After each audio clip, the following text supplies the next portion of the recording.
अंगणी उभी भेजिये एतिया जातिया पुसे विठ्ठल केहुता गे माये पाय रऊ झाला संचारू नवल वेदे विंदान लाविले म्हणे विठ्ठल विठ्ठल नेमे तहान भूक नाही लाज अभिमान वेधिले जनार्दने देवकी नंदन गे माये पाय रऊ झाला संचारू नवल वेदे विंदान लाविले म्हणे बाप रखुमा देवी वरु जीविता जीवनु बाप रखुमा देवी वरु जीविता जीवनु माझे मनीचे मनोरथ पुरवी कमल नयन गे माये पाय रऊ झाला संचारू नवल वेदे वृंदावन लाविले म्हणे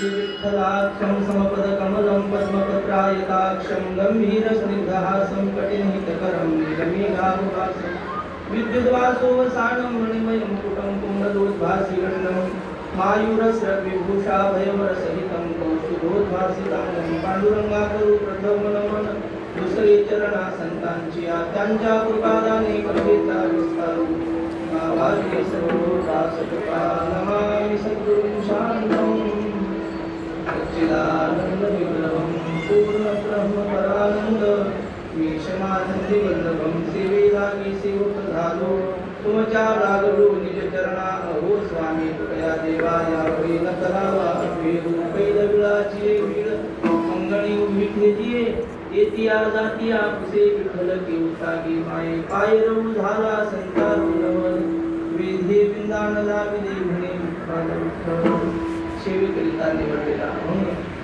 कैवल्य साम्राज्य चक्रवर्ती श्री संत ज्ञानोबा यांचा असून त्या अभंगातून भगवत दर्शनाकरता व्याकुळ झालेल्या विरहिणीचं वर्णन करतात विठ्ठल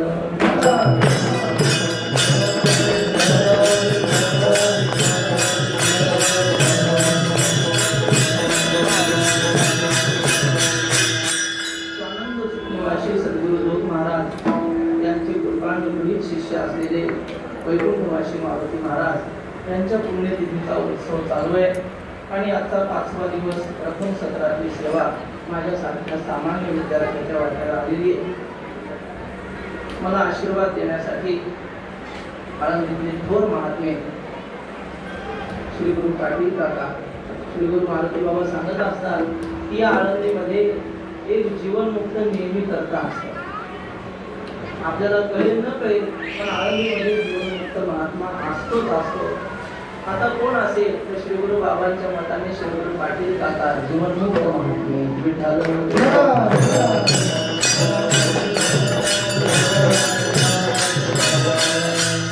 त्याचबरोबर मला त्यांनी लहानाचं मोठं केलं, सांभाळलं, शिकवलं, हाताला धरून पाठांतर करून घेतलं.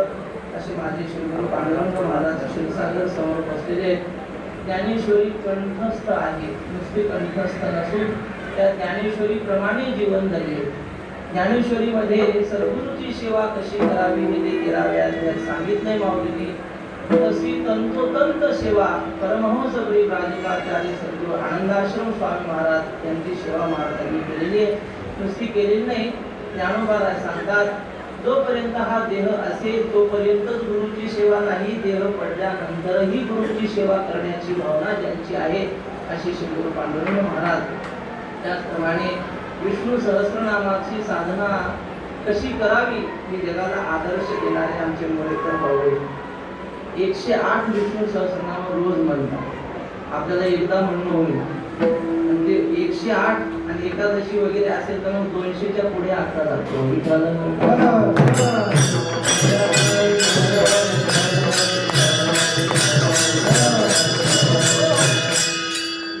सभा सकळ संतांची महामुनी विरक्तांची अशी महान साधू महात्मे आलेले पंढरीचे निष्ठावान वारकरी महिला वारकरी आमचे पैठणकर बाबा आहेत आणि तिकडे जे बसलेले 3 व्यासपीठावर वारकरी संप्रदायाचं सगळं वाङ्मय तोंडपाठ आहे महाराज. तुम्ही कुठलंही चरण विचारा नुसतं पाठ नाही, चाली सहित पाठ आहे. ते सांगतात की साहेबराव नानांनी अमुक साली आमच्या चरणाला ही चाल म्हणली होती. ते त्यांनी तशीच्या तशी बसवून ठेवलेली त्या चरणाला. कबीर महाराज म्हणतात, राम राम सब कोई कहे, दशरथ कहे न कोई, एक बार दशरथ कहे सो कोटी पुण्य फल होय.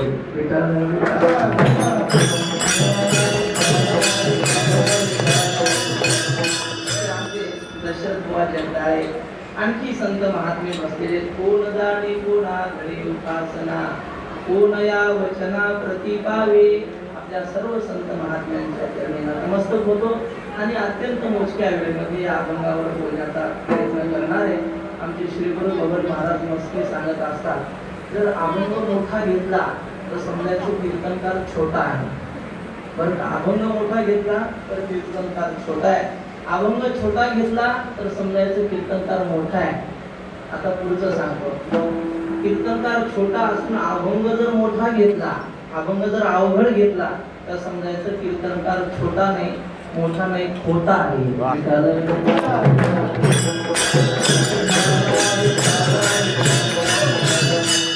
जसा अधिकार असेल तसा अभंग घ्यावा. आता काही गोष्टी आठवतात पण सांगायला वाणी गजावत नाही, पण सांगतो. वैकुंठवासी सद्गुरु जोग महाराजांच्या समोर एक जण कीर्तनाला उभा राहिला. त्या कीर्तनाला ते आपले सरला बेटचे गंगागिरी महाराज तेही कीर्तनाला बसलेले, सद्गुरु जोग महाराज बसलेले. आणि एका जणाचं कीर्तन असं आला, गृहस्थी माणूस पण कीर्तन करू लागला आणि त्याने कीर्तनाला अभंग घेतला. विषयी विसर पडिला निशेष, अंगी ब्रह्म रस ठसावला. गंगागिरी महाराजांना त्याचं मागचं पुढचं सगळं माहित होतं, कसा वागतोय हा.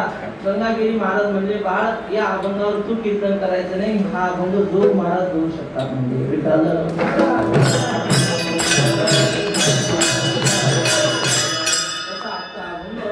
जरा कठीण आहे, कारण ज्ञानोबाऱ्यांनी विरहिणीचा भाव प्रकट केलेला आहे.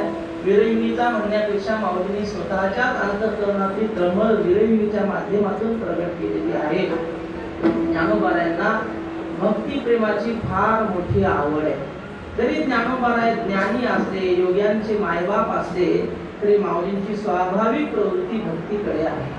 एकदा देवाने पांडुरंगाने माऊलींना विचारलं, माऊली तुम्हाला सगळ्यात जास्त काय आवडतं? तुम्ही सगळे तीर्थयात्रा करून आले, कुठलं क्षेत्र तुम्हाला आवडतं? कुठला देव आवडला?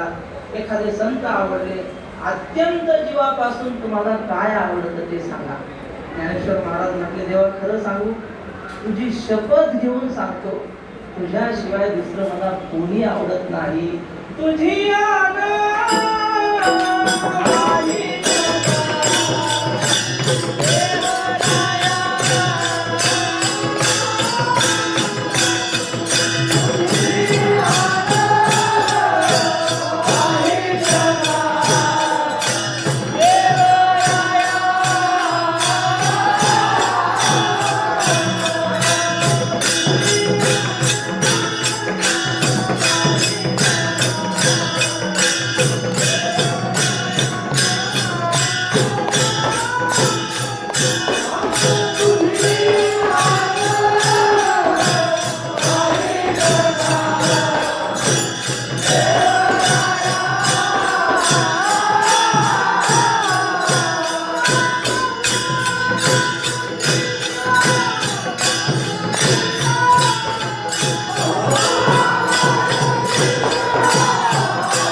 अशी त्यांचं व्यक्तिमत्व, असा त्यांचा स्वभाव आहे.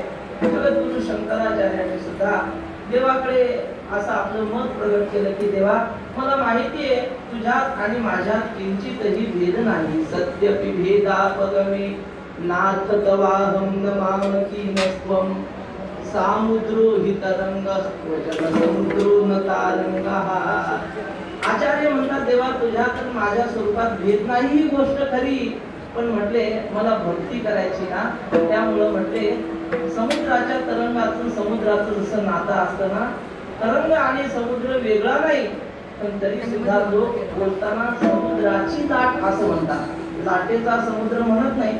तसं देवा, तुझा मी भक्त आहे, माझा तू नाहीस. भक्ती करता भक्त्यर्थम कल्पितम द्वैतम अद्वैतादपि सुंदरम. तुकोबाराय सुद्धा असंच म्हणतात, अभेदुनी भेद राखीला अंगी वाढावया जगी प्रेम सुख. तू माझा स्वामी मी तुझा रंग पाहता नदीसे वेगळी मी दुपन वैकुंठवासी बोले बाबांचे असे उपकार आहेत. अभंग आठवला की चाला आठवायची गरजच नाही. बाबांनी असं काही भजन करून घेतलं की तो अभंग आला की बरोबर तीच चाले ना. विठ्ठल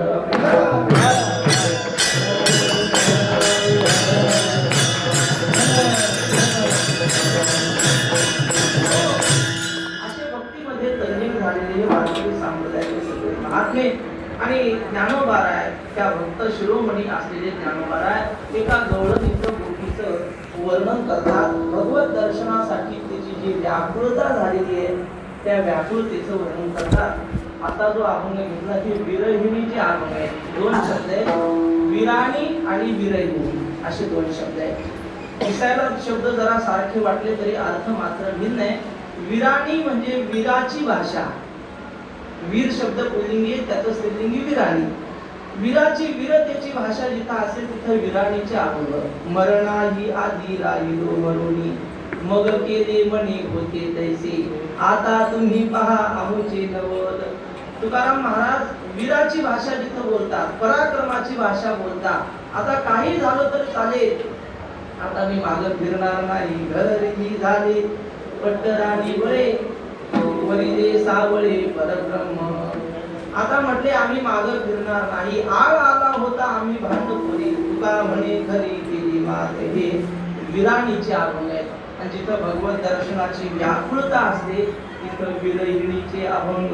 तसा आता हा विरहिणीचा अभंग आहे. ज्ञानेश्वर महाराज एका गोपीचं वर्णन करतात. गोपी म्हणजे कोण? गो नाम इंद्रियैहि कृष्ण रसम पिबती सा गोपी. विठ्ठल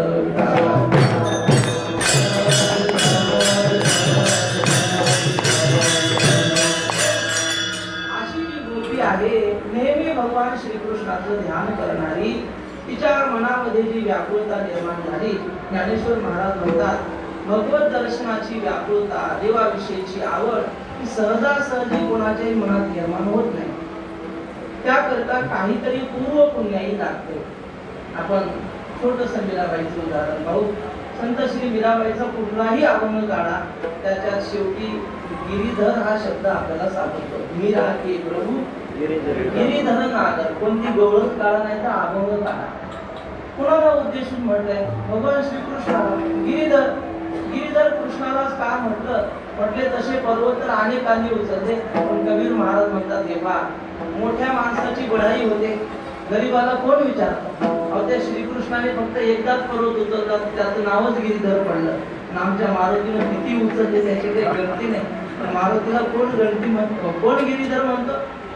पर बड़ो की होत बड़ाई गरीबों की कहे ना कोय. हनुमान कितने गिरी उठाए गिरीधर कहे ना कोय. मारुतीला कोणी गिरीधर म्हणत नाही, पण मीराबाईंनी त्याला गिरीधर का म्हटलं श्रीकृष्णाला? म्हणजे श्री गुरु भालेराव महाराजांनी सांगितलं.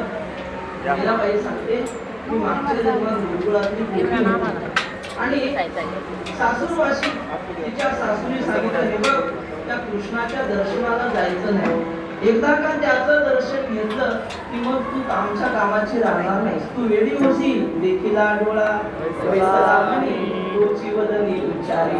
म्हणून त्या सुनेला ती घराच्या बाहेर जाऊ देत नव्हती, कृष्णाचं दर्शन होऊ देत नव्हती. पण प्रसंग असा घडला की त्या गोकुळामध्ये मुसळधार पाऊस सुरू झाला. ते इंद्राने पाडलेला पाऊस. गोकुळीचा ठाव दुर्वावा, गोकुळ सगळं नष्ट करण्यासाठी इंद्राने पाऊस सुरू केला. आणि मग भगवान श्रीकृष्णाने तो गोवर्धन उचलला. सगळे गोकुळातले लोक पशु पक्षी सगळे त्या पर्वताच्या खाली आले. आणि ही सासू आपल्या सुनेलाही घेऊन तिला आली आणि तिला सांगितलं, हे बघ तिथं कृष्ण आहे, पण त्याच्याकडे बघायचं नाही. 2-3 दिवस तिनं प्रयत्न केला, पाहायचं नाही, वर नजरच करायची नाही. पण बाकीच्या गवळणी वर्णन करायच्या, काय सुंदर आहे हा, किती सुंदर दिसतो. सावळे परब्रह्म आवडे या जीवा. तिला वाटलं आपण त्याच्याकडे मुखाकडे पाहायचं नाही. पण ह्या सगळ्या जणी म्हणतात की त्यांनी करंगळीवर पर्वत धरला, खरंच करंगळीवर धरलाय का म्हणून त्याच्या हाताकडे तरी बघू. म्हणून तिनं थोडा पदर वर केला, त्याच्या हाताकडे पाहिलं. एवढं त्याच्या हाताचं सौंदर्य तिला दिसलं, तिला चक्कर आली, खाली पडली, लगेच जीवच गेला. आणि तीच पुढच्या जन्मात श्री संत मीराबाई झाली. तिनं फक्त तेवढंच पाहिलं होतं, गिरीधर नागर, आपल्या करंगळीवर बोट धरलेला, पर्वत धरलेला, तेवढं रूप पाहिलं. म्हणून पुढच्या जन्मात प्रत्येक अभंगात तेच नाव, मीरा के प्रभू गिरीधर नागर. मीराबाई म्हणतात, हे आम्ही मागच्या जन्मात केलेली पुण्याई, म्हणून या जन्मात एवढी त्याच्याविषयी रती घडली. मीराबाईचा अभंग आहे, गवळण म्हणा अभंग. माई मैने गोविंद दीनो, माई मैने गोविंद दीनो. कोई कहे हल्का, कोई कहे भारी, कोई कहे हल्का, कोई कहे भारी. लियो है तराजू तो माई मैने गोविंद दीनो. मीरा के प्रभु गिरिधर नागर, पूरब जन्म के हो. माई मैंने गोविंद दीनो. मीराबाई म्हणतात, फुकट नाही, विकत घेतलाय त्याला. कशाने? पूर्वजन्मातल्या पुण्याईने, पूर्वजन्मातल्या भक्तीने. तसं ज्ञानोबाराय म्हणतात, आम्हाला सुद्धा पांडुरंग आवडतो, केवळ या जन्मातली भक्ती नाही, सुकृताची जोडी म्हणून विठ्ठली आवडी. म्हणून आपल्यालाही जर देव आवडत असेल तर आपण मागच्या जन्मातले भक्त आहोत असं म्हणायला हरकत नाही. नामदेव यांनी अभंग लिहिला, पंढरीच्या सुखा तोची अधिकारी, जन्मोजन्मी वारी घडली तयार. ज्याला मागच्या जन्मात हजारो जन्मामध्ये वारी घडलेली असेल तोच या जन्मात वारकरी होतो. विठ्ठल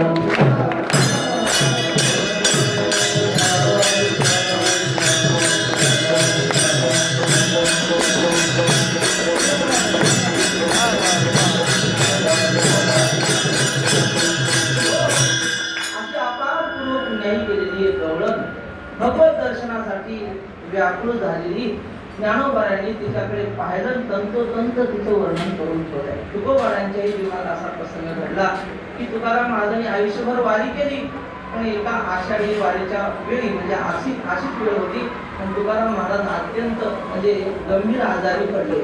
पाय उचलता येईना, वारी तर जवळ आली, काय करावं. परिसरात म्हणजे 1400 टाळकरी पताका घेऊन, टाळ घेऊन, विणा घेऊन देऊला आले. दरवर्षी ठरल्याप्रमाणे महाराजांसोबत निघायचं. पण इथं आल्यावर त्यांच्या लक्षात आलं की महाराजांची परिस्थिती पंढरपूरला येण्यासारखी नाही. मग सगळ्यांनी विनंती केली, महाराज तुम्ही येऊ नका, आम्ही तुमचा निरोप पांडुरंगापर्यंत पोहोचवतो. पण महाराज काही ऐकायला तयार नाही. मग सगळ्या वारकऱ्यांनी रामेश्वर शास्त्रींना सांगितले की तुम्ही महाराजांना विनंती करा, तुम्ही पंढरपूरला येऊ नका, तुम्ही इथूनच नमस्कार करा. रामेश्वर शास्त्रींनी महाराजांना विनंती केला, महाराज थांबले. पण महाराजांनी पत्रिकेचे अभंग दिले, वारकऱ्याकडे पत्र पाठवलं, एवढा करा उपकार, देवा सांगा नमस्कार. नियमाच्या भंगामध्ये पत्रिकेचे अभंग वारकरी म्हणतात. तर त्या अभंगामध्ये तुकोबारायांनी जी भावना व्यक्त केली, जशी एखादी सासूरवाशीण असते, दिवाळी जवळ आली की ती माहेरची वाट पाहते. कल्पना करा, एखादी गरीबाची मुलगी कुठेतरी दूर दिलेली आहे आणि 2-4 वर्ष झाले तिला माहेरचं कोणी भेटायला आलं नाही, न्यायला आलं नाही, मुळंच आलं नाही माहेरचं. आणि मग ती पत्र पाठवते आणि बाबाला सांगते, बाबा मला माहिती आहे आपली परिस्थिती नाजूक आहे, तुम्हाला इकडे यायला पैसे नसतील, चांगले कपडे घालायला नसतील म्हणून तुम्ही येत नसाल, पण आता 4 दिवाळ्या निघून गेल्या अजूनही तुम्ही आला नाहीत. तुम्ही यावं अशी माझी काही फार इच्छा नाही, पण गावातल्या मैत्रिणी मला विचारतात तुला माहेर आहे की नाही असं विचारतात. त्यांना माहेर आहे हे दिसावं म्हणून तरी येत जा.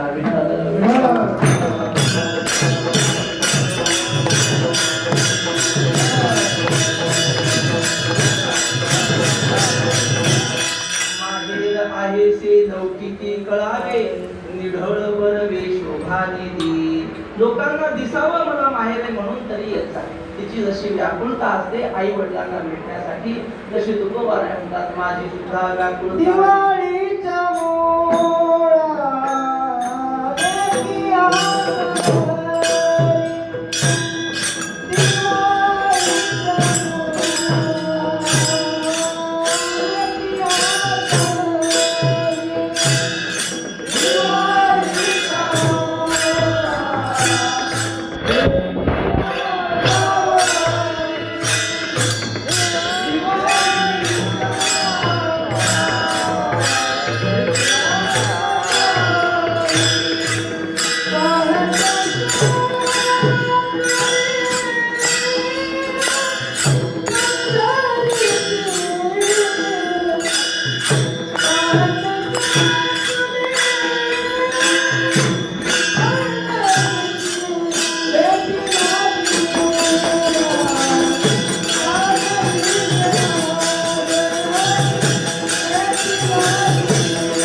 देखी आसावली पाहत से वाटुली माहेराची. दिवाळीच्या मुळाला ती जशी आस लावून माहेराच्या रस्त्याकडे पाहत असते, तशी तुकोबाराय म्हणतात वारकरी वारी जवळ आली की तो वारीच्या दिशेने वाटेच्या दिशेने पाहतो. बरं नुसता वारकरीच नाही, तुका म्हणे येथे पिसे तेथे तैसे असेल.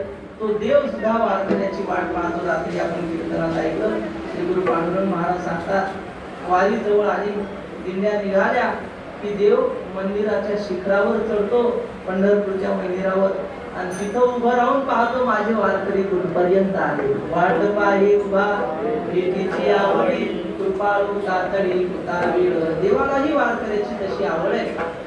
ज्ञानोबाराय म्हणतात एक सटाणा तालुक्यातली कुणीतरी गवळण म्हणजे त्या काळातली कोणीतरी स्त्री, सटाणा म्हणजे नाशिक जिल्ह्यातला बागलाण, त्याला सटाणा म्हणतात. तर तिकडं अहिरणी भाषा बोलतात, आणि त्या भागातली कोणीतरी स्त्री, तिनं पंढरीचं महात्म्य ऐकलं. तिलाही वाटलं आपण पंढरपूरला जाऊ, पण जेवढं पुरुषाला स्वतंत्रता असते, स्वातंत्र्य असते, तेवढं महिलांना नसतं. घरातली कामं असतात, प्रत्येक घरामध्ये कामं असतात, वाटून गेलेली कामं असतात. घरातले सडा समारंभ, भांडी कुंडी काय जे असेल ते महिला मंडळी करतात. क्षमा मागून बोलतो, थोडं विषयांतर करून. घरामध्ये देवघर असतं प्रत्येकाचे, देवघराची पूजा कुणी करावी, म्हणजे महिलांनी करावी का पुरुषांनी असं विचारतो बा, पण करत नाहीत ना महाराज. तुम्ही पहा घरोघर जाऊन सगळं घरात उंबरठ्याच्या आतलं सगळं काम त्यांनीच करायचं असं लोकांनी ठरवून घेतले, पण तसं नाही. घरातल्या देवघराची पूजा घरमालकाने केली पाहिजे असं शास्त्र आहे. विठ्ठल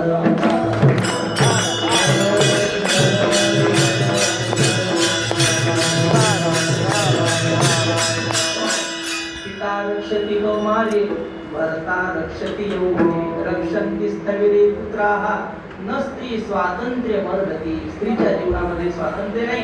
पण तिला वाटलं मलाही पंढरपूरला जायचंय, पण जाता येत नाही, काय करू? मग तिनं आपली भावना व्यक्त केली. ज्ञानेश्वरांनी तो अभंग अहिरणीत लिहिलेला आहे. तिची अहिरणी भाषा होती ना, मग अहिरणीतच माऊलींनी अभंग लिहिला. ती म्हणते, मै दुरर्थी कर जोडू तारी सेवा न जानू, मनारे कान्हा देखी काने नारे मना कान्हा. ही अहिरणी भाषा आहे. मना म्हणजे माझा आहे तो कान्हा, पण काय करू देवा, मी पंढरपूरला येऊ शकत नाही, तुझं दर्शन घेऊ शकत नाही. मै दुरर्थी कर जोडू, मी माझ्या घरूनच तुला हात जोडते.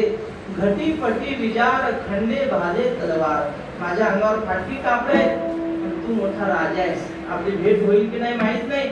माझी आपली साधी आळणी भाषा आहे. तारा मराठा देश मनी बागलानी भाष, असं ती म्हणते. बागलानी म्हणजे त्या भागातली ती अहिरणी भाषा. अशी माझी परिस्थिती आहे, पण तुझ्या दर्शनाशी विषयी व्याकुळता आहे. ज्ञानोबरांनी तशा एका गवळणीकडे पाहिलं. ती गवळण म्हणते, कृष्णा हे विठ्ठला, कृष्ण आणि विठ्ठल वेगळा नाही हा. तोच द्वारकेचे गेले आले याची छाया, पुढे भक्तराया चोजवीत. ती गवळण अंगणामध्ये उभी राहिली. अंगणामध्ये म्हणजे घराचा त्याग करून बाहेर आली. घरात राहून देव भेटतो की नाही माहित नाही, पण या गवळणीहून तरी घर सोडल्याशिवाय भेटत नाही. अंगणात आली म्हणजे घर सोडलंच ना. श्री गुरु काका समोर बसलेले, काकांचं वाक्य सांग. काका म्हटले, अनेक घाट आहेत या जगामध्ये, ते घाट आपण प्रयत्नपूर्वक ओलांडू शकतो, पण एक उमरा नावाचा घाट आहे, तो घाट ओलांडणं फार अवघड आहे. कुणीकडे उमरा घाट? पुणे जिल्ह्यात आहे उमरा नावाचा घाट, माहित नाही आपल्याला. प्रत्येकाच्या घरी येतो घाट उमरा. ओलांडायचं सोपं नाही ना महाराज. पंढरपूरला जावं वाटतं, पण लोक म्हणतात आम्हाला घर सोडत नाही. आता काय करणार? पुन्हा काकांच्याच भाषेत सांगतो, ते म्हणजे लायाची भट्टी असते ना, कढई तापलेली, कढईमध्ये वाळू तापलेली असते, त्याच्यामध्ये धान्य टाकतात, मग त्याच्या लाया होतात. पण चांगली भाजलेली लाई असते ना, ती कढईत राहत नाही, ती टपकन बाहेर उडी मारते. म्हणजे ज्या अर्थी लाईनं बाहेर उडी मारली, समजायचं ही लाई चांगली भाजलेली आहे. आणि ज्या कढईत राहिलेल्या लाया कशा, त्या धड कच्च्या नसतात तर धड भाजलेल्या नसतात, मधल्याच असतात. बा मग आता बाहेर आलेल्या म्हणजे ह्या सगळ्या कढईच्या बाहेर उड्या मारलेल्या आहेत. घराच्या बाहेर चालून आपण वारीला येणं म्हणजे त्या संसाराच्या तापलेल्या कढईतून बाहेर येणं. तसं ती गवळण आपल्या घरातून थोडी अंगणात आली, आणि अंगणात येऊन किती दिवसेंदिवस विळ, पहिलं विळाची विळ, पहिलं म्हणजे दूर दूर कुठली तरी एक गवळण. विळाची विळ म्हणजे पुष्कळ दिवस, विळाची वेळी नाही बरं का. सद्गुरु जोग महाराजांच्या मालिकेमध्ये पहिलं विळाची विळ असा पाठ आहे, म्हणजे विळच्या विळ पुष्कळ दिवस तिनं अंगणामध्ये भगवान श्रीकृष्णाची, भगवान पांडुरंगाची वाट पाहिलेली आहे, वाट पाहते आहे. अशी तिची व्याकुळता ज्ञानोबाने अभंगाच्या प्रथम चरणात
तेव्हा दूरदेशी असलेली गवळण गोपी ती भगवंताची अंगणामध्ये उभी राहून वाट पाहते आणि काय करते, पंढरपूरच्या दिशेने जे कोणी येतात आणि पंढरपूरकडे जे जातात त्यांना म्हणते, मला सुद्धा तुमच्यासारखं पंढरपूरला यावं वाटतं, त्याचं दर्शन घ्यावं वाटतं, पण तो देव कुठे आहे मला माहित नाही. येतिया जातिया पुसे विठ्ठल केवता, केवता म्हणजे कुठे आहे. तुकोबाराय सुद्धा असं म्हणतात, कोणे गावी आहे सांगा विठ्ठल, कोणे गावी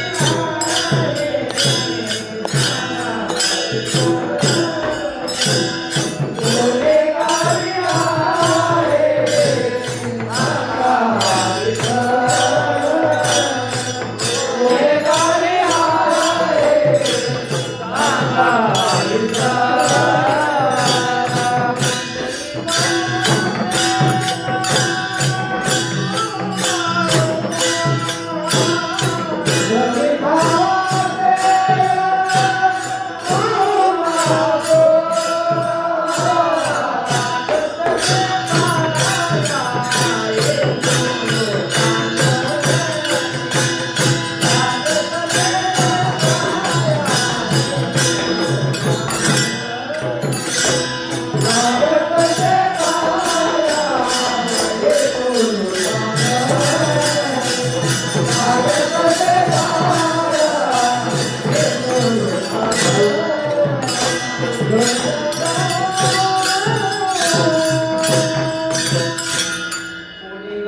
आहे सांगा हा विठ्ठल, जरी ठावा असेल तुम्हा कोणा.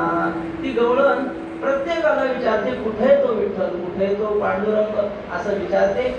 पुढच्या अभंगातच महाराज म्हणतात, ती विचारते पण कोणाला काय विचारते, येतिया पुसे जातिया धाडी निरोप, म्हणजे तिकडून येणाऱ्याला विचारते विठ्ठल कुठे आहे, तो कसा आहे, तो दिसतो कसा वगैरे, आणि जो जे जातात त्यांच्याकडे निरोप पाठवते की त्याला सांगा मी वाट पाहते, मी तिकडे येऊ शकत नाही पण तू तरी इकडे येऊ शकतो ना, म्हणून त्याला सांगा, माझा निरोप सांगा, माझी व्याकुळता तिथपर्यंत पोहोचवा. अशी ती जाणाऱ्यांना निरोप पाठवते. जातिया धाडी निरोप, अशी तिची अवस्था ज्ञानोबाऱ्याने पाहिली. आणि तिच्या अवस्थेचं वर्णन करताना माऊलीने आपली तळमळ व्यक्त केली. आणि एवढी तळमळ निर्माण झाली की तिचं जीवनातलं वागणं बदललं ना. जेव्हा परमार्थाला लागला व्यक्ती की मग थोडं संसारातलं वागणं त्याचं बदलून जातं. एका घरामध्ये सासू सुनाचे ते मोठं घर वाढा आणि सासूने पाहिलं जरा सुनेचं वागणं बदल, म्हणजे ती लक्ष लावून कामच करत नाही. मग तिनं विचारलं, का ग तुझं मन कामात लागत नाही, नेमकं तुझ्या मनात आहे काय, तुझ्या मनात चाललंय काय. तिला लागली होती कृष्ण मुरलीची ओढ आणि ती बासरी ऐकली की मग नाथ महाराज वर्णन करतात त्या गवळणीची अवस्था कशी व्हायची. तुझ्या मुरलीची ध्वनी अकल्पित पडली कानी, विवळ झाले अंतःकरणी, मी घरधंदा विसरले, विसरले, विसरले, विसरले, आहारे सावळिया.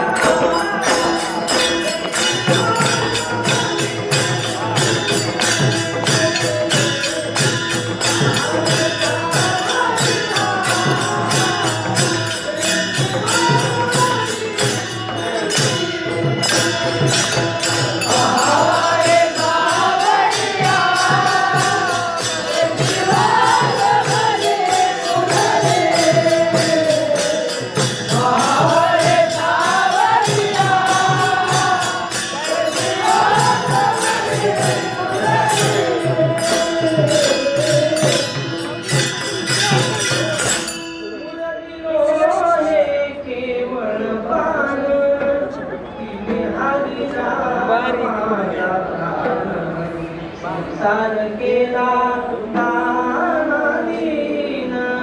येऊनी हृदयी संचरली, संचरली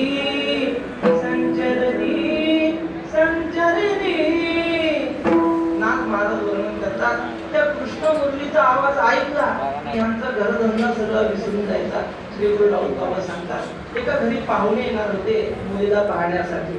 मग घरचा जो मालक होता म्हातारा, त्याने सुनबाईला सांगितले, हे बघा सुनबाई, आजचा स्वयंपाक अत्यंत सुंदर झाला पाहिजे. कसा झाला पाहिजे? द्वादशीचा दिवस आहे, अत्यंत सुंदर स्वयंपाक झाला पाहिजे. सगळ्या पदार्थांची यादी करून दिली त्याने, एवढे पदार्थ आपल्याला बनवायचे. मग त्यांनी जी यादी केली ती मी आपल्या पुढे वाचून दाखवतो. बेसन तळ करंजा, बुंदी श्रीखंड पुराणा, शर्करा दही नवनीत आजा, सांडगी वडी पापड भाज्या. किती झाले? जाऊ त्या सोडून आपल्याला काय करायचे नाही, खायचे नाही. पण त्यातला एक मुख्य पदार्थ शिरा. सासऱ्याने सांगितलं, सुनबाई तुला शिरा चांगला करता येतो, तू फक्त शिरा करायचा, बाकी कशात लक्ष घालायचं नाही. तिला त्याने विचारलं, तुला काय काय साहित्य लागतं मला यादी करून दे. तिनं सगळं सांगितलं, याने आणून दिलं. आणि मग शिरा करायला ती बसली. कढई चुलीवर ठेवली, कढईमध्ये तूप घातलं, रवा भाजून घेतला, पुन्हा कढईच्या खाली रवा घेतला, पुन्हा कढई ठेवली. त्या कढईमध्ये पाणी घातलं. काय असतं आता मला माहिती नाही, मी आपला अंदाजे सांगतो. मग पाणी वगैरे घातलं आणि आता त्याच्यात साखर घालायची. आणि तेवढ्यात काय झालं, कृष्णाची मुरली वाजली. मग ही स्वयंपाक करू लागली, पण अशी डोलत डोलत स्वयंपाक करू लागली. त्याच्या मुरलीच्या धुंदीमध्ये डोलत स्वयंपाक करू लागली. त्या कढईमध्ये साखर ओतायची होती. साखरेची भरणी डाव्या हाताला होती आणि उजव्या हाताला मिठाची भरणी होती. पण ती देहभान विसरल्यामुळं साखर म्हणून मिठच ओतलं तिनं त्या शिऱ्यामध्ये. ते विरघळून गेलं. थोड्या वेळानं पाहिलं शिरा शिजला का, शिजला म्हणून काढला खाली. पाहुण्यांची पंगत बसली आणि पंक्तीला सगळे पदार्थ वाढून झाले. पण तिनं विचार केला, आपल्याला सासऱ्याने बजावून सांगितलं होतं की शिरा चांगला झाला पाहिजे, आपण बघितले नाही तो नेमका कसा झाला शिरा. मग थोडी बाजूला गेली, एक घास घेतला, कोपऱ्यात गेली आणि जिभेवर थोडासा शिरा ठेवल्यावर तिच्या लक्षात आलं, आपल्याकडून फार मोठी चूक झाली. साखर कमी जास्त झालेली ठीक आहे, पण साखरच टाकली नाही, मीठच टाकलं साखरेच्या ऐवजी. आता कसं होणार? मग थरथर कापू लागली. तिला वाटलं पाहुणे पहिल्यांदा भात खातील, पण पाहुणे पुढे भागात किंवा माहिती आणि पहिला शिऱ्यावरच ताव मारला. मग माता घाबरली. मग भगवान श्रीकृष्णाला हाक मारली, देवा हे सगळं तुझ्या मुरलीमुळे घडलं. प्रभुजी प्रभुजी लाज रखो तुम मेरी. आता माझी लाज राखण्याची जबाबदारी तुझी आहे. त्या द्रौपदीची लाज राखलीस ना, आता माझी लाज राखायची. देवाला हाक मारल्याबरोबर ते पाहुणे काय करायचे, शिरा झाला की बाकी काही घ्यायचंच नाही, शिरा आणा शिरा आणा. मग तिच्या लक्षात आलं, देवानं आपल्या मिठाची साखर केली. विठाला विठाला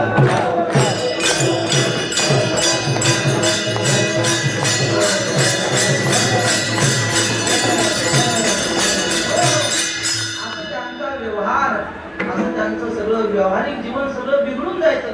त्या सासूने पाहिलं, ती म्हणली रोज व्यवस्थित राहणारी जरा विचित्रच वागते. आजी का ओ तू दिससी तुझी म्हणे का मन लगे तुझ्या हाती, दिले घेऊ ते विसरशी हाती, नेमो काय वैसला हरी चित्ती. सरसर परती झाली साता भांड, पैसे दाखविसी जगासिया तोंड, व्याधी मायते राजविली रांड, नाही धारा तो आई धारा खंड. सासू म्हणते, अगं ज्या आईनं तुला जन्म दिला तिचे नाव खराब केलंस तू, नीट वाग की. व्याधी माय ते लाजविली रांड, त्या आईची सुद्धा तू अपमान करतेस तुझ्या असा वागण्यामुळं. म्हणले असा वागण्यामुळं तुझी सासरातही किंमत राहणार नाही आणि माहेरीही तुला कोणी विचारणार नाही. व्याधी माय ते लाजविली रांड, नाही थारा तो ठाई झाला खंड हो. अशी ती वर्णन करते. चांगला व्यवहार करणारी अशी बिघडून का गेली? सासू म्हणते, जणू काही हिला पायरव झाला. पायरव म्हणजे दृष्ट लागली. दृष्ट लागली की माणसाचं वागणं बदलतं, काहीतरी विपरीत परिणाम होतो दृष्टीचा. श्री गुरु बबन महाराज मस्के यांनी सांगितलं. ते म्हणले, रघुनाथ गुरुजी परभणीकर गोष्ट सांगायचे. एक पहिलवान होता आणि तो पहिलवान व्यायाम झाल्यानंतर एक तवली भरून दूध प्यायचा. आमच्याकडे तवली म्हणतात, तवली म्हणा काय आपली कळशीपेक्षा लहान, असं तवली भरून धारोष्ण दूध काढून प्यायचा पहिलवान. एके दिवशी एका बाईनं ते पाहिलं, त्याचं एवढं दूध पिताना ती बाई म्हणते अगं बाई एवढं दूध पितोय हा माणूस. तिनं पाहिलं, पहिलवानाने दूध पिलं, पहिलवान मेला. त्याला म्हणतात पायरव होणं. कुणीतरी पाहिलं की त्याचा विपरीत परिणाम होतो. नामदेव यांनी सांगितलं होईल पायरव दुर्जना न सांगावे, एकांती जेवावे नामा म्हणे. माणसानं नजरे खालचं नाही पदरा खालचं खावं, म्हणजे पदरा खालून खावं, झाकून खावं. तेव्हा पायरव झाला की विपरीत परिणाम होतो. जे खाण्याचं आपल्याला सांगितलं, एखाद्याच्या वागण्याला सुद्धा दृष्ट लागू शकते. एखादा चांगला कर्मार्थ करत असेल आणि कुणी जर त्याची स्तुती केली तर त्याचं सुद्धा स्खलन होऊ शकतं, खाली येऊ शकतो तो. ज्ञानेश्वर महाराजांनी जेवणाविषयी आणखी एक सांगितलं, आपले कारण जे जीविता ते वाणिजे जरी सेविता, ते अन्नाची परी पण सुद्धा होय विष. जीवन जगण्याला कारण असलेलं अन्न जर आपण जेवताना कोणी आपलं वर्णन केलं, काय तुमचं जेवण, काय तुम्ही जेवता, एवढं खाता वगैरे असं वर्णन केलं की जर पायरव झाला तर ते अन्न विष होऊ शकतं. जाऊ द्या. तसं माझी चांगली सूट, व्यवस्थित संसार करणारी, प्रपंच पाहणारी, तिचं वागणं का बदललं? तिला कोणाची दृष्ट लागली की काय? पायरव झाला. पायरव झाला म्हणजे दृष्ट लागली. बरं, नुसती दृष्ट लागल्यासारखी नाही, कधी कधी तर तिला भूत लागल्यासारखं वाटतं. काय महाराज, भूत लागल्यावर असं असतं, ज्याला भूत लागतं ना तो जे बोलतो तो माणूस बोलत नाही, त्याच्या अंगात शिरलेलं भूत बोलत असतं. विठाल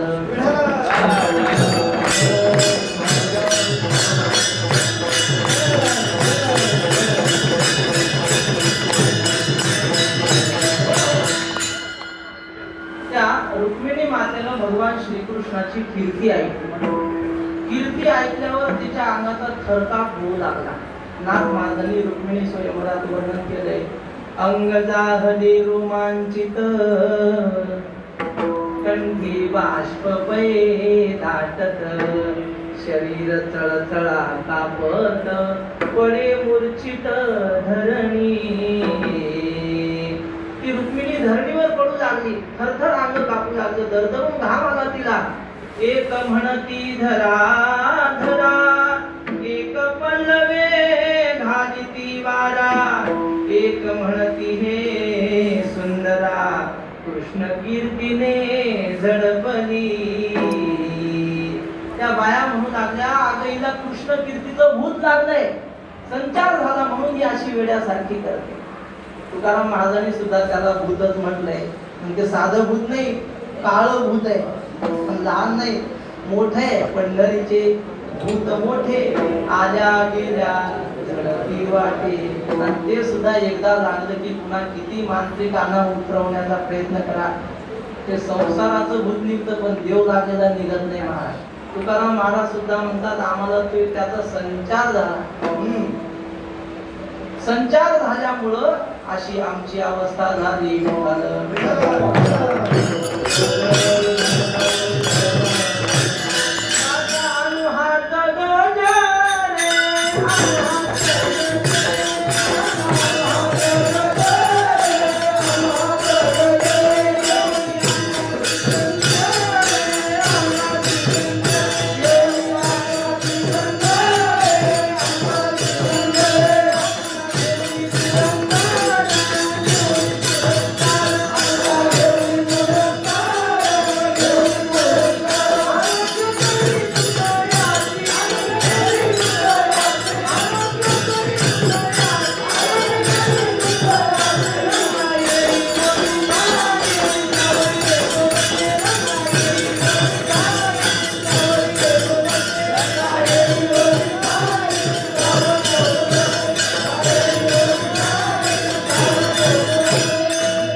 डाका अनुहात गजरे.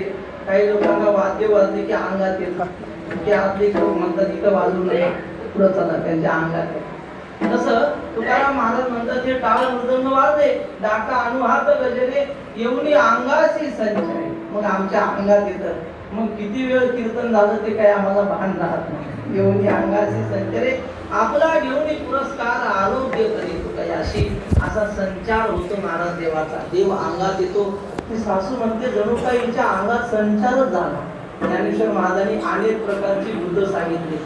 एक विद्वत्तेचं भूत असतं, म्हणजे ते सुद्धा अंगात येतं. आणि नेनेही नसरे लांकण लागे दुसरे, जे विद्वत्तेचे भरे भूत अंगी विठ्ठल विठ्ठल.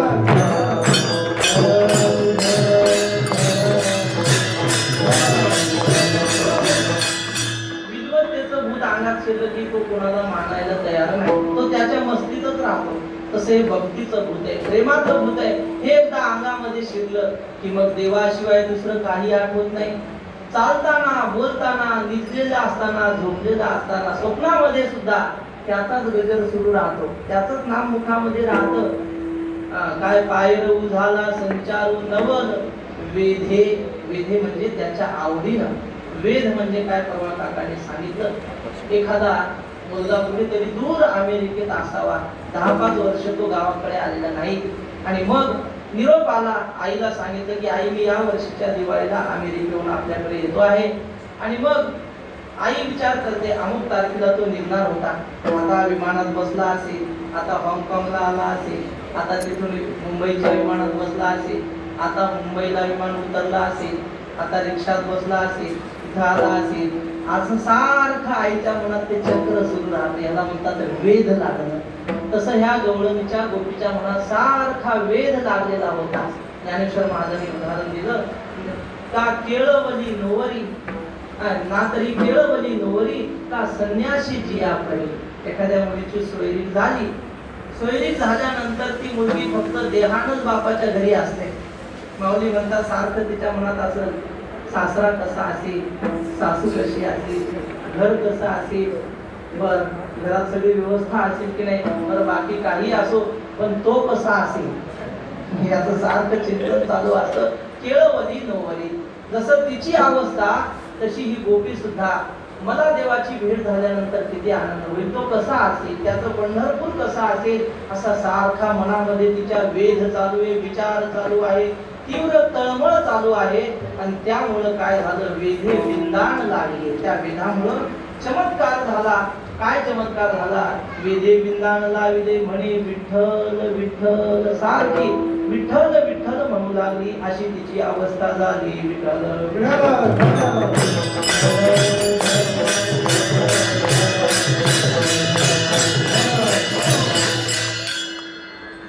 नाम आपल्या नारद महर्षींनी असं वर्णन केलंय, म्हटले भक्ती कशी करावी याचा जर आदर्श घ्यायचा असेल तर यथा ब्रज गोपिका नाम, त्या गोकुळातल्या गवळणी भगवंताची कशी भक्ती करायच्या, कसा त्यांच्या अंतःकरणामध्ये भगवंताविषयी वेध होता, आवड होती. श्रीगुरु डॉक्टर बाबांनी एका ग्रंथामध्ये असं लिहिलंय, एका गवळणीच्या हाताला जखम झालेली होती. दुसरीने विचारलं, का ग तुझ्या हाताला जखम झालेली, काय लागलं हाताला? तिनं सांगितलं, भगवान श्रीकृष्णासोबत रासक्रीडा खेळत असताना त्याचं नख लागलं म्हणे हाताला. ही म्हटली, अगं काय सांगतेस, तो जाऊन 10 वर्ष झाली गोकुळात, रासक्रीडा होऊन 10 वर्ष झाली, तुझ्या हाताची जखम आहे? तिनं सांगितलं, हो हो, ती रासक्रीडेतच झालेली जखम आहे, पण तिच्यावर खपली आली की मी खपली काढते पुन्हा जखम जिवंत करतो. का? ती जखम दिसली की त्याची आठवण होते.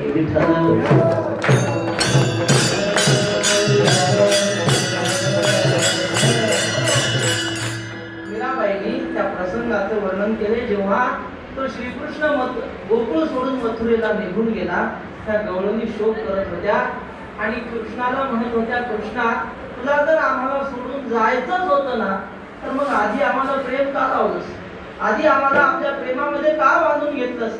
हे प्रेम लावून पुन्हा तोडून जाणे हे योग्य नाही.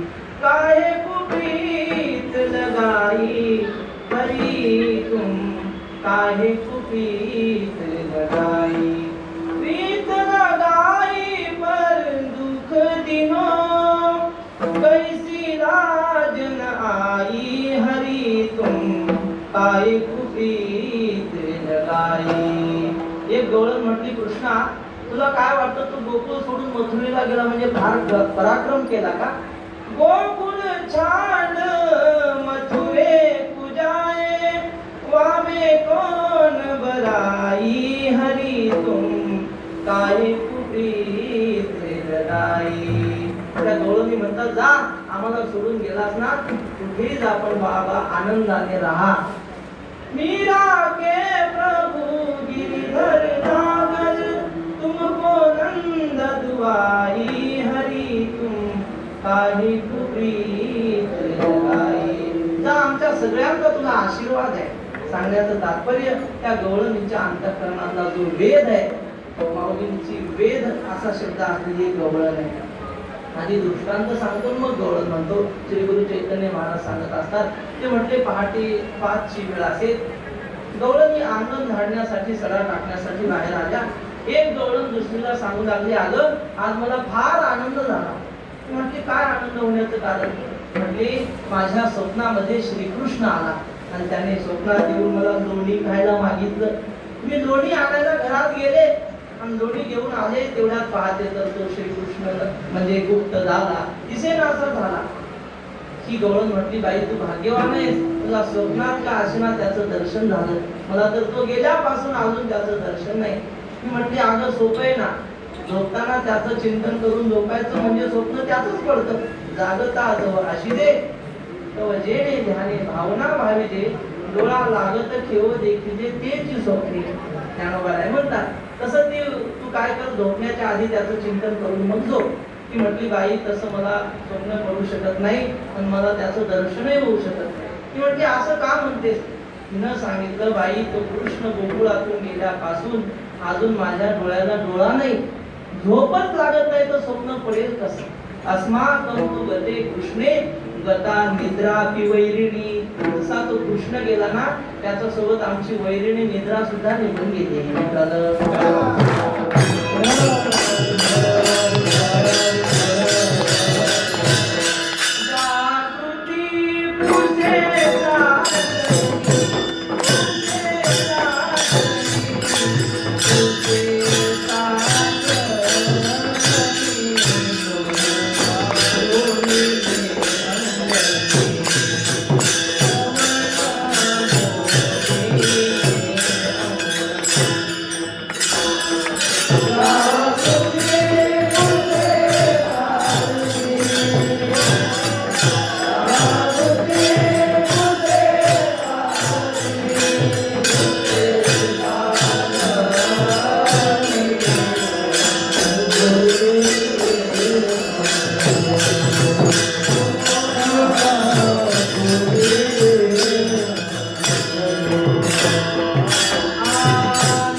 स्वप्न सांगे सुषुप्ती असे ममता हे चित्ती विठ्ठल होईल प्रचिती मग गरजती तुरे मणिवेदू ओ मणिवेदू मणिवेदू दयाचा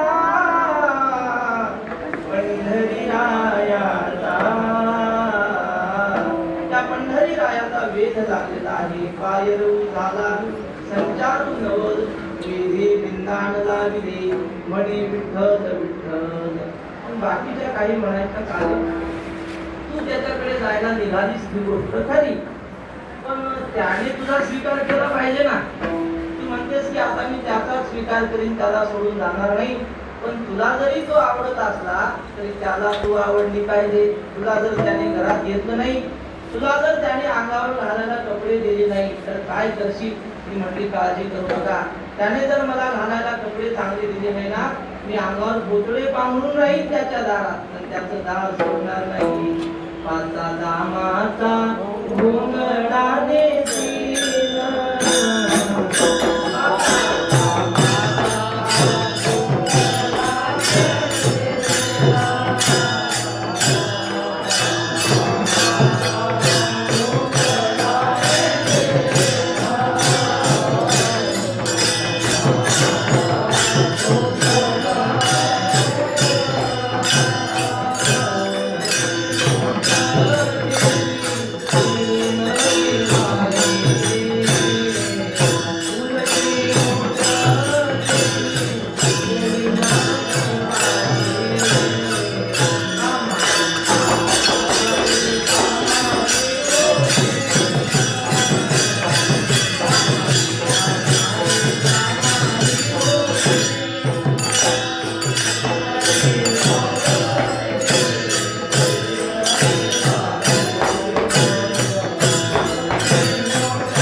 घरात घेतलं नाही, कपडे दिले नाही, तर मी अंगावर पोतळे घालून पाचा दामाचा म्हणजे अत्यंत हलकं वस्त्र घालून त्याच्या दारी राहील.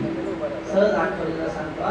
वैकुंठवासी भक्ती महाराज म्हणायचे, वारकऱ्याने कपड्याच्या दुकानात गेलं, सहसा जाण्याची पाळी येत नाही, लोक पुष्कळ देतात. पण समजा गेलं तर कापड कसं मागावं? सगळ्यात भारीचं द्या असं नाही. बाबा म्हणायचे सगळ्यात हलकं कापड असलेलं घ्यावं.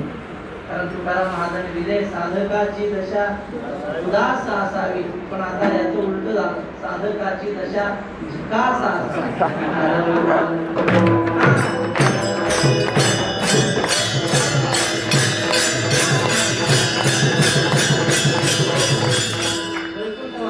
बाबांना मी पाहिलेलं आहे, काही फार श्रवण नाही, लहान असताना इथंच पाहिले बाबांचं. रोज इथं प्रवचन व्हायचं. बाबांनी कधीच सुती धोतर नसतं, साधं पॉलिस्टर धोतर 50 रुपयाला भेटत एवढ्या किमतीचं धोतर बाबांनी नेसलं. साधेपणा जीवन जगले. म्हणजे श्रीगुरु मोठे कदम वाढले. कधी त्यांच्या म्हणजे अंगरण्याला इस्त्री केलेली नसते. बाबा साधेपणा जीवन, साधी राहणी, उच्च विचार. मामासाहेबांचं असे एक वाक्य, ते म्हटले वेश साधा असावा, गबाळ नाही पण साधा असावा. जास्त म्हणजे आयटीत राहिलं की मग परमार्थ होत नाही, त्याच्यातच जास्त वेळ जातो. जाऊ द्या. काय सांगत होतो? ती म्हणते मी पाचा दामाचा घोंगडा नेसी, आणि जर मला त्याने घरात घेतलं नाही, खायला दिलं नाही, उरली मोठ तेवी जेवी नगे पाहिजे. त्याच्या घरात राहिलं तर उष्ट पाष्ट खाईन, पण त्याचं दार सोडणार नाही. आणि जर त्याने मला राहायला खोली दिली नाही, घर दिलं नाही, तर त्याच्या उमऱ्यावर डोकं ठेवून झोपीन. त्याचा उमरा उशिरा करीना, वरीर धारण सारीन गे बाई. त्याच्या उमऱ्यावर डोकं ठेवून झोपीन, पण त्याचं दार सोडणार नाही. कामारी कामारी कामारी होईन. बस अशी तिची ती भावना. त्याला म्हणतात वेध लागला तिला. सारखं त्याचं चिंतन करते. आणि मग बाकीच्या म्हटल्या, मग तुला काही जर त्याने घरात घेतलं नाही, वस्त्र फाटकी नेसायला दिली, तुला काही लाज वगैरे वाटणार नाही? लोक तुला हसतील की? ती म्हटली आता लाज लज्जा सगळं गेलं, बा आता त्याची मी झाले ना, आता मला दुसरी काही लाज नाही, तहान भूक नाही, शरीराचे कुठलेच धर्म मला आठवत नाहीत. कारण आता माझी वृत्तीच देहावर राहिली नाही. वृत्ती तद्रूप झाल्या कारणाने आता लाज नाही, तहान भूक नाही. अशी ती गोपी अभंगाच्या 3ऱ्या चरणात सांगते. तहान भूक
वेधिले जनार्दने देवकी नंदमुखे माये. हे प्रमाण श्री गुरु महाराजांनी आता गायलेलं आहे. बाबांच्या वैकुंठवासी जयराम बाबांच्या जीवनाला तंतोतंत लागते मा. आळंदीत जन्म घेऊन आळंदीत राहून आळंदीतच वैराग्य धारण करून राहणं सोपं नाही. त्याला लाज सोडावी लागते. वैराग्य धारण करून त्या सिद्धपीठामध्ये राहिले. त्याचप्रमाणे वैकुंठवासी मारुती महाराज यांचं जीवन याच आळंदीमध्ये स्वतःच्या घरी स्वतःच्या पत्नीच्या हाताने माधुकरी घेतली. याला सुद्धा लाज दूर ठेवावी लागते. तुकाराम महाराजांच्या गाथेमध्ये दोन अरुण एका खाली एकच आहे आणि दोन्ही ते लाजेचाच उल्लेख आहे. तुकाराम महाराज त्या लाजेला म्हणतात, आता तू माझ्या जवळ यायचं नाही. आता येथे लाजे नाही तुझे काम, जाय मज राम आठवते. त्या लाजेला सांगितले, बघ आता तू माझ्या जवळ यायचे नाही. लाज आली परमार्थ घडत नाही ना महाराज. लोक म्हणतात महाराज आम्हाला माळ आणा, पण अशी बारीक माळ आणा. मोठी माळ चालत नाही. दोन तर सोडूनच द्या, बारीक माळ घालता. न घातलेली बरी एवढंच लाज वाटत असेल. तुकाराम महाराज म्हणतात, मला देवाचा निरोप आहे. तुम्हाला सांगतो, देवाच्या निरोपे पिटितो डांगोरा, लाजे नका थारा देऊ. मोडीले रांडेने सुबंध मार्ग, चालविले जग यमपंथे. या लाजेने सगळ्या लोकांना यमाच्या पंथाला न्यायला सुरुवात केली. पण लाज नसावी, लाज भय शंका नकळी साधन यापरली. तेव्हा ती गवळण म्हणते, आता मला लाज वाटत नाही. तहान भूक विसरलेली आहे. नेने तहान भूक नाही लाज अभिमान. तुकोबाऱ्यांचा अभंग आहे. तुकोबाऱ्या म्हणतात, आवडी पंढरी भीमा पांडुरंग चंद्रभागा लिंग कामधेनु कल्पतरुणी आवडीची धनी उडणी. त्याचा शेवटचा चरण त्याच्यात तहान भूक नाही असा शब्द आहे.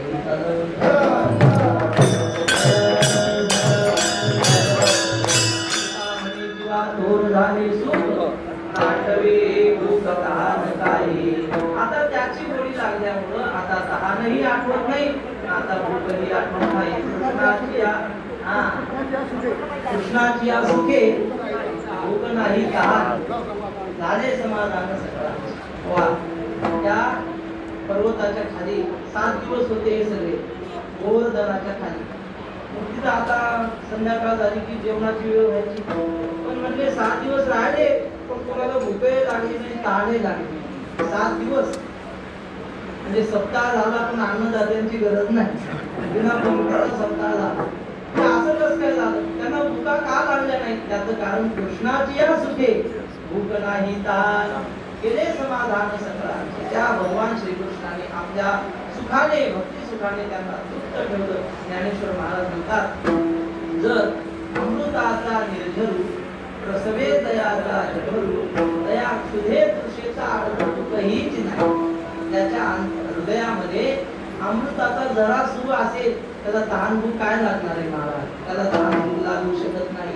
तशी या गवळणीची अवस्था झाली. ती म्हणते, नेणे तहान भूक नाही लाज. आता देहाचा अभिमानही राहिला नाही. म्हणजे मी स्त्री आहे, हा पुरुष आहे, काय बाळपिढीमध्ये प्रमाण आहे. तुकाराम महाराज म्हणतात, लोक म्हणतात या श्रीकृष्णाने गवळणी सोबत रासक्रीडा केली, असा कुठं देव असतो का? तुकाराम महाराज म्हणतात, अरे बाबा, नर हे हा नर आहे, ही नारी आहे, अशी भावच त्यांच्या मनात नव्हती. वा, खेळतो हे आम्ही नव नारी नर, मनोनिविकार नाही त्यास. ते रासक्रीडा खेळत असताना ही स्त्री आहे ना हा पुरुष आहे असे भावच नव्हते त्यांच्या मनात. त्यामुळं त्यांच्या अंतःकरणात विकार जागा झाला नाही. तुकाराम महाराज म्हणतात, आपण त्याच्याकडे सामान्य दृष्टीने पाहतो, पण त्या गवळणी सामान्य नव्हत्या. त्या जाण वेद गर्भीच्या श्रुती, त्यांना वेदांत कळत नव्हता असं नाही. निळोबाराय म्हणतात, त्या गवळणी रोज वेदांताचा अनुवाद करायच्या. दिसे सगुण हा स्वरूप सुंदर, परी व्यापुनी आठे राज राजर, देवदानवादी मानव सुर, या विनवरलायचा नाही तृणांकुरवू, ऐशा गवळणी त्या अनुवाद करीती. मही अंकु तेज मरुत गगन, जगा बीज रूप हाची ओळखून, महन मायेचे हा अनादि कारण. देवत्रयासी हा मूळ अधिष्ठान ऐशा डोळणी त्या अनुवाद करीती. त्या डोळणी वेदांताचा अनुवाद करत होत्या. सगळं त्यांना येत होतं. बस शेवटचं एक सांगतो आणि थांबतो, आपली वेळ संपलेली आहे. जेव्हा उद्धव गोकुळामध्ये आला म्हणजे देवानं त्याला पाठवलं सांत्वन करण्यासाठी. जुन्या काळामध्ये कविता होती, उद्धवाला देव सांगतात, उद्धवा शांत बन करता त्या गोकुळवासी जनांची. त्या डोळणी सारख्या रडायच्या ना कृष्णासाठी, जा तेवढं सांत्वन करून ये. उद्धव आला आणि त्या गोपींना समजावू लागला. तो म्हटला, अगं काय तुम्ही त्याच्यासाठी रडता? तो काय तुम्हाला वाटतो तेवढाच आहे का? तो ब्रह्मरूप आहे, चराचरामध्ये त्याचा वास आहे. त्याला देशतः कालतः वस्तुतः परिच्छेद नाही, असं व्यापक ब्रह्म असलेला श्रीकृष्ण आहे. असं म्हटल्यावर त्या गवळणी म्हटल्या, उद्धवा कोण ब्रह्म को जाती ज्ञान कासो कहे बुधो हमारे सुंदर श्याम प्रेम को मार्ग सुधो. आम्हाला काय कळतं ब्रह्मज्ञान? आम्ही आपल्या साध्या गोपिका आहोत. आमच्या श्रीकृष्णाची साधी बोली भक्ती सरळ आहे बाबा. आम्हाला ब्रह्मज्ञान कळत नाही. नैन बैन सुट्टी नासिका मोहन रूप लखाई. म्हणजे त्याचे सुंदर डोळे, त्याचं सुंदर ते रूप आम्हाला पाहावं वाटतं, दुसरं आमची काही भावना नाही. असं म्हटल्यावर उद्धव म्हटला, ये सब सगुण उपाधी रूप निर्गुण है नको. तुम्ही ज्याचं वर्णन करताय ना, ते त्याचं सोंग आहे, सगुण रूप आहे, आणि त्याचं खरं रूप आहे निर्गुण. त्याला हात नाही, पाय नाही, हात पाय नाही नासिका नाही न बैन नाही कान. त्याने सांगितलं त्याला हात नाही, पाय नाही, डोळे नाही, काहीच नाही, असा तो निर्गुण आहे. असं म्हटल्यावर एक गोपिका समोर आली म्हातारी, असा पदर खवला कमरेला. त्याला म्हटली, काय रे हातपाय नाही म्हणतोस, आणि मग गाईच्या मागे धावत कस काय जायचा? हा बर, त्याला हात नाही म्हणतोस, मग पर्वत करंगळीवर कस काय उतरला होता त्याने? आणि आता काय म्हटलं, डोळे नाही. अरे मी माझ्या हाताने त्याच्या डोळ्यात काजळ भरलेले डोळे नाहीत कसा म्हणतो?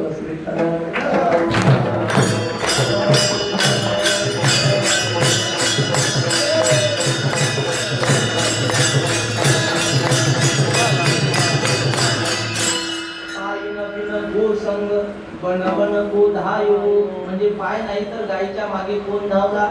त्याने कधी गायी वळताना पायामध्ये चप्पल घातली नाही.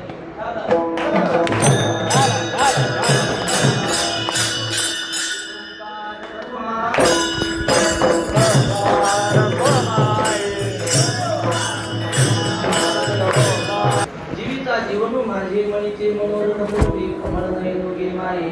तो जीविता जीवन म्हणजे सगळ्या जगातल्या जीवांना प्राण प्रदत्व करणारा, जीवन जगविणारा असा तो आहे. जीवने हा जीव दिला अशा अर्थाने या किंवा जीव म्हणजे आपल्या सगळ्यांचा जीव. जीवाची व्याख्या सांगत असताना बुद्धी, बुद्धी अधिष्ठान चैतन्य, आणि त्या बुद्धीमध्ये पडलेला चैतन्याचा आभास, या तिघांचा मिळून जीव होतो की नाही? तर त्या जीवाच्या व्याख्येचा जो कुटस्थ आहे तो ब्रह्मरूप आहे ना. मग प्रत्येकाच्या जीवामध्ये असलेला कुटस्थ जो ब्रह्मरूपाने आहे, असा सगळ्यांच्या जीवाचा जीवाला जगवणारा असा तो परमेश्वर असल्यामुळे तो आमच्या सगळ्यांची इच्छा पूर्ण करणार आहे. माझे मनीचे मनोरथ कमळ नैनुगे माझे. साधना करताना अशी खात्री माणसाला येते की देव मला भेटणार.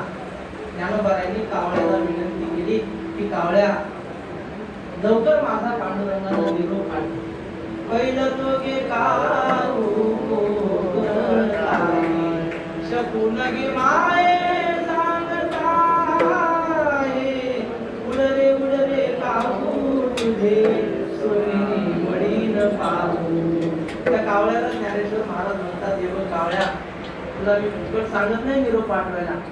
तुझे भरून वाटी लावीन तुझे मोठी, सत्य सांगे मोठी विठो येईल काही. एकदा प्रेम निर्माण झालं की जरा व्यवहारात म्हणजे बोलण्यात गडबड होते. ज्ञानेश्वर महाराजांना कावळ्याची तोच आठवली नाही. ते म्हणजे तुझ्या ओठाला दुधाने भरलेली वाटी लाव. आता कावळ्याला ओठ असतात का? पण अचानक जर असं प्रेम निर्माण झालं ना, ते सांगतात कुणीतरी कोल्हापूरचे राजे आले होते आणि राजाबरोबर यांनी पाहिलं, अत्यंत आवडीचा माणूस आणि राजा माणूस, तो ऐन वेळी घरी आला की मग हा म्हणता, हा कोल्हापूरचे राजे आले असं म्हणत नाही, तो म्हणतो राजापूरचे कोल्हे आले आथरंजी 17. सतरंजी 18 म्हणायची आणि आथरंजी 17. हे ज्ञानेश्वर महाराज म्हणतात, संभ्रमाची आयती स्नेहो जैसा ये व्यक्ती तसं असतं. तर ज्ञानेश्वर महाराज म्हणतात, तुझे करोनी वाटी लावीन तुझे ओढी, सत्य सांगे कोठी विठ्ठल येईल काय. दही भाताची उंडी लावीन तुझे तोंडी, जीवा पडली त्याची गोडी सांग वेगळी.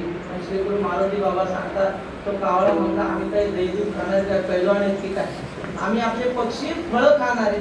बर बाबा, फळ पाहिजे ना मग. आंबया डहाळी फळे कुंभीर सारी, आजी तेरे काळी शकुन सांगे, उडरे उडरे काहू तुझे सोने पडील बाबा. शेवटी ज्ञानेश्वर महाराज म्हणतात, मला आता कळलं की मला तो पांडुरंग भेट देणार आहे.